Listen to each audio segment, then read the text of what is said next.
Hi everyone, thank you so much for joining me for another studio vlog.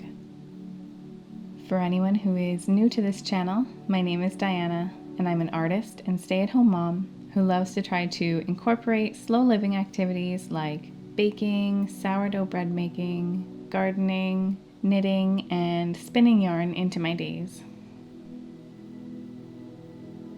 Lately I've been working on this lighthouse painting that I also started in a previous video, but I've decided to move away from it for the time being.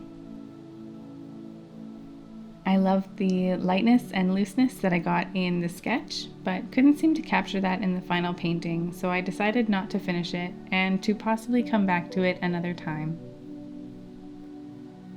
It felt really good to step away from something that wasn't working and instead free up my time for something new that I'm excited to work on. I felt like it was important to show that not every painting works out and that it's okay to try something without worrying that it might not go as planned. I'd rather paint many paintings and have some of them not work out rather than stressing and trying to play it safe to make sure every painting works out.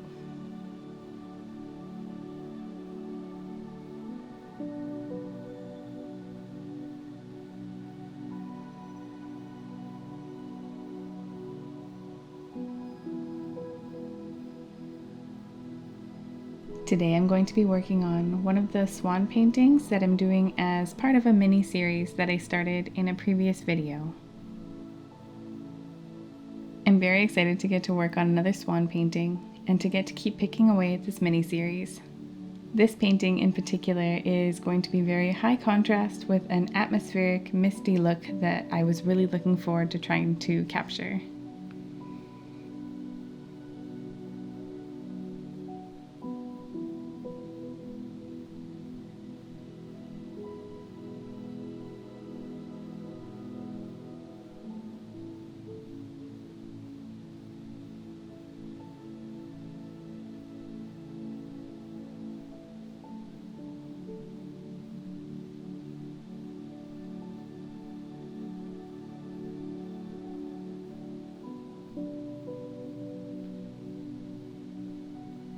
With an initial layer down, I decided to work on the drawing for what will be my next swan painting. The next one that I have planned is 3 baby swans in almost black water. I again am really looking forward to getting to play with the contrast and atmosphere on this one. All of the swan paintings are based on photos that I found on Unsplash, which is a great resource for royalty-free images, and in case you are in need of some reference photos, I will link it down below. It's been really nice to find all of these different images to work with and to get to sort of draw out and exaggerate my favorite elements of them so that I can tell my own story with them.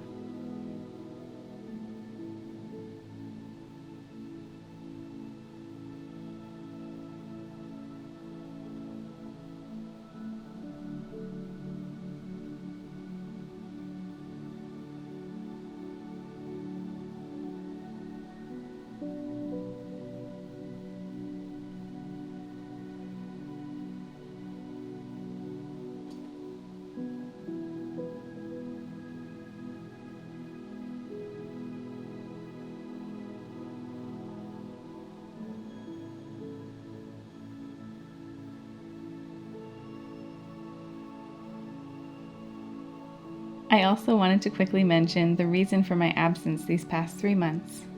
I very happily found out back in March that I am pregnant with my second child. My husband and I were over the moon when we found out, as we had really hoped that our second child would be pretty close in age to our 2-year-old daughter. But I think I forgot the fatigue and fogginess that comes with pregnancy when I still planned to keep up with YouTube and all of my other typical art and making goals. Instead, lately I've been doing a lot of resting and reading and enjoying some very quiet, relaxed days as summer has finally unfolded.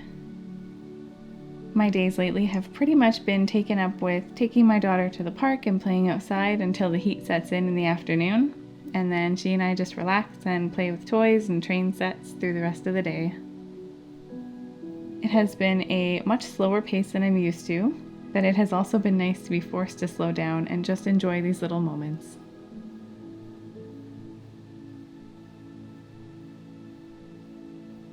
I really liked working on the background of this piece, and especially the balance of trying to be able to define the background and build up that misty atmosphere without making the background too distracting.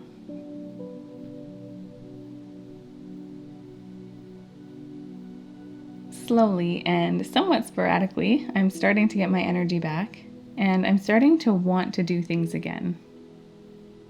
It was kind of a shock to not even have the drive to want to do things for a while there. I was perfectly content to spend my days relaxing, which is frankly very unlike me.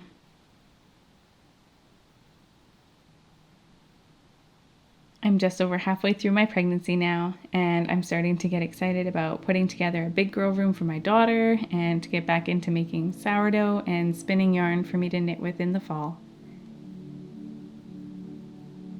In sort of coming back to art after this break, I'm feeling really excited about pen and ink, and I really want to push myself with that medium. I really enjoy the slow and methodical way of working as you make the tiny marks across the page to slowly build up shape and value. I have it in my head right now that I really want to do a very highly contrasted kind of dark floral piece where I get to push myself with maintaining contrast and value and interest in just one color.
And this is the finished painting. I'm really happy with how it turned out.